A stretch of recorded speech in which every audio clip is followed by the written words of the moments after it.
Extinction Protocol. The stars over Earth burned bright the night humanity was sentenced to die. High above the planet, a fleet of Imperial dreadnoughts loomed in low orbit. Each vessel bristled with weapons capable of glassing continents. At their center, aboard the obsidian flagship Ravager of Wills, Emperor Jalkor watched the pale blue sphere spin beneath him with cold, reptilian eyes. "Begin sterilization sequence," he commanded. No ceremony, no warning, just annihilation. From the clouds, crimson beams lanced downward. Cities vanished. Oceans boiled. Forests turned to fire. The screams of 8 billion souls rose and vanished into silence. Deep within the Andes Mountains, buried in an ancient NORAD facility long since converted to a resistance bunker, Commander Elia Ramirez felt the mountain tremble. Alarms screamed, and dust rained from the ceiling as seismic shockwaves rippled through the stone. "Status," she barked. "Satellites are down. Comms are fried across all bands." "Global strike underway," said Sergeant Malik, his voice tight with disbelief. "We're not talking occupation. They are wiping us out." On the cracked screen before her, a grainy live feed from a dying satellite showed Earth's surface bloom with dozens of scarlet impacts. One landed directly over Santiago, Elia's birthplace. The feed cut to static. She didn't speak, just clenched her fists until her knuckles turned white. The Emperor's voice came next, piped into every surviving channel, translated into hundreds of human dialects. "Let history record this day. Humanity, in its arrogance and refusal to submit, has met the justice of the stars. Your species is purged. Your defiance is no more. Order is restored." The bunker fell silent. Some wept. Others stayed blankly. But not Elia. She stepped to the center of the war room and looked every survivor in the eye. "They think we're gone," she said, her voice hard as steel. "They think they've silenced Earth." She turned to the flickering holomap, most of it red with destroyed zones, but a few pockets still green. "Still alive. They've made their mistake," she said. "They left survivors. And survivors remember." Malik stepped beside her. "Commander, what do we do?" She stared at the blinking green dots, resistance bunkers, old-world communication caches, hidden enclaves in the wastelands. "We unite," Elia said. "We don't rebuild. We don't beg. We hunt." A pause. Then she looked straight into the cracked lens of the old broadcast drone still recording. "Emperor Jalkor, you ordered our extinction," she whispered. "But you forgot one thing about humans." She leaned in closer. "We never die quietly. Earth fights from the ashes." The ruins of Earth were not silent for long. In the weeks that followed the bombardment, the surviving resistance cells began to stay. Cut off from each other, scattered across scorched continents and irradiated seas, they moved like ghosts through a graveyard. But they moved. Commander Elia Ramirez and her team emerged from the Andes bunker in scavenged exosuits, stepping into a world of ash. Santiago was gone. So were Rio, New York, Moscow. Glass fields stretched where cities had once lived. But Elia's voice carried through cracked radios and handwritten messages dropped by drone across the globe. "We are not extinct. We are the edge of the blade." It started small. A patrol of Imperial drones was ambushed in what used to be North Africa, burned with old chemical fire. A wrecking skimmer shot down in the Australian outback by a homemade core gun. A dead zone in Europe lit up with jamming signals no alien scanner could pierce. Then came the breakthrough. In the husk of a destroyed Imperial base near Bogota, Elia's team found something unexpected. A half-melted Imperial Recon drone, its AI core still intact but dormant. Tech Officer Jun Park spent 3 sleepless days reviving it. When its eye flickered back to life, the small alien machine hovered warily. But instead of self-destructing, it scanned Elia's face and paused.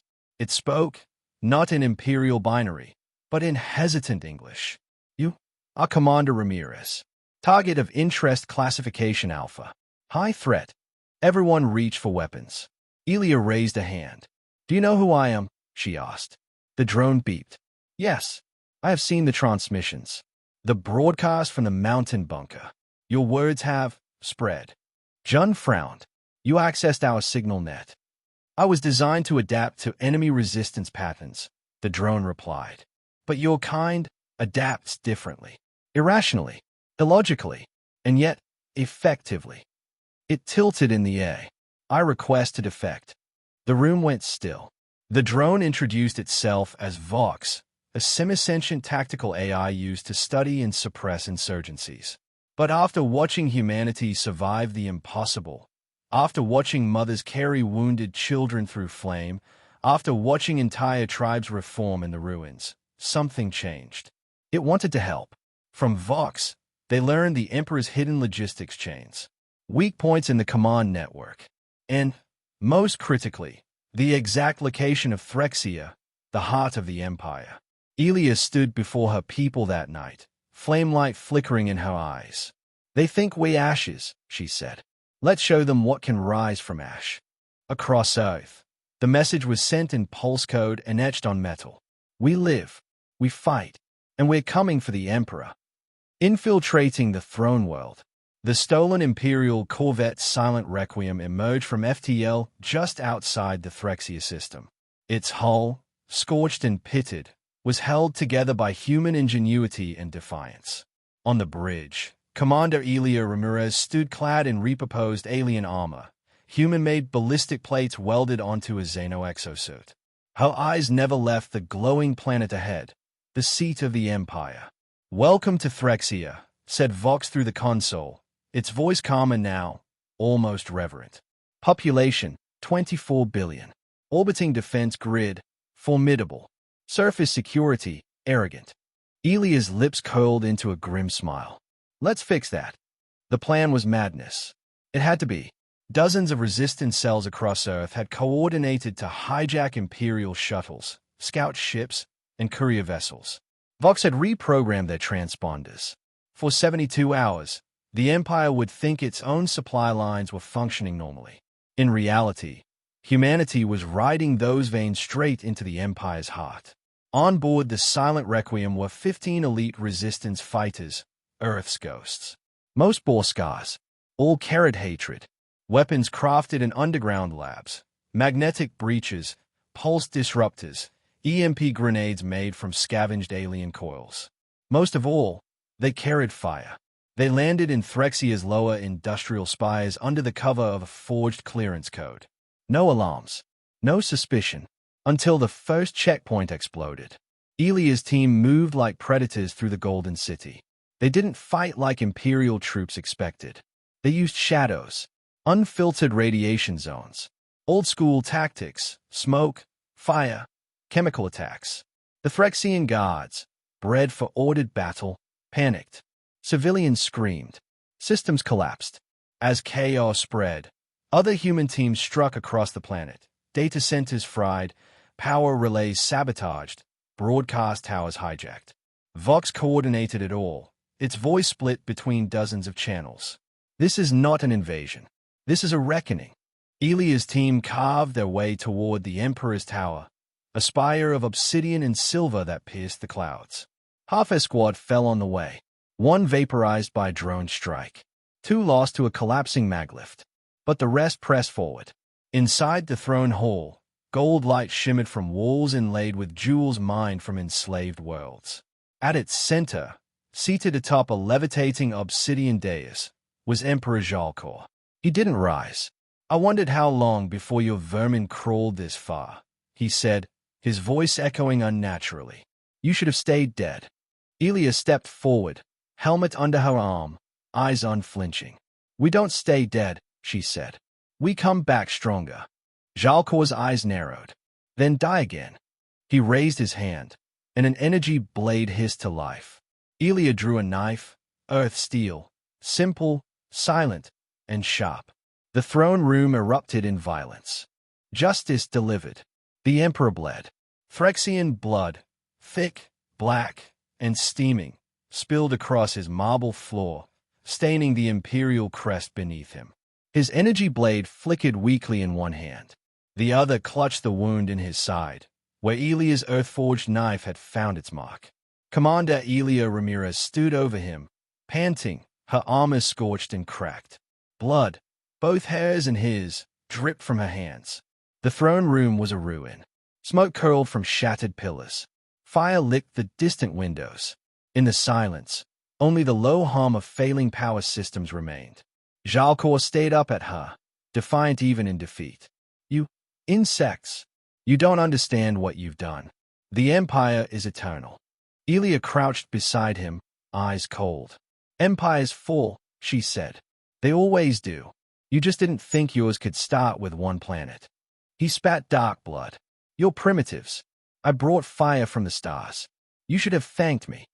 We gave you our answer, she said, and without ceremony, drove the knife through his heart. The Emperor jerked once, then was still. A moment later, Vox's voice echoed in her earpiece. Primary target confirmed deceased. Transmission signal locked. Proceed. Elia nodded. Do it. Across the Empire, in every broadcast tower the Resistance had captured, the image of Emperor Jalcor's lifeless body flickered to life. The camera pulled back to reveal Elia standing beside the corpse. This is Commander Elia Ramirez of Earth. You ordered our extinction. You glassed our cities. You murdered our children. But you failed. She looked directly into the lens. We are not extinct. We are awakened. And if you wear the Empire's chains, know this. We broke ours. Now we're coming to break yours. Vox cut the feed. The galaxy would never be the same. All across the stars, whispers turned to fire. On conquered worlds, workers rose up. Slave species tore down their overseers. Imperial command centers went dark.